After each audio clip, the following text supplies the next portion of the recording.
विषयावरही चर्चा होईल। रिफॉर्म एक्सप्रेस उपक्रमांतर्गत रेल्वे मंत्री अश्विनी वैष्णव यांनी काल आणखी 5 नव्या सुधारणा जाहीर केल्या। यामध्ये 2 सुधारणा मालवाहतुकीशी, 1 बांधकामाशी तर उर्वरित 2 प्रवाशांच्या सोयीसुविधेशी संबंधित आहेत।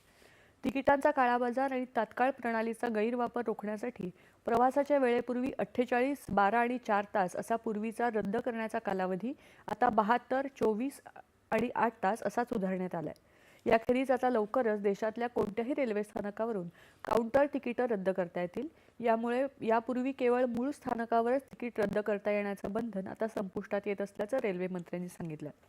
ई तिकिटांसाठी TDR अर्थात तिकीट डिपॉझिट रिसीट दाखल करण्याची अट आता रद्द करण्यात आली असून तिकीट रद्द केल्यावर परताव्याची प्रक्रिया आपोआप पूर्ण केली जाईल।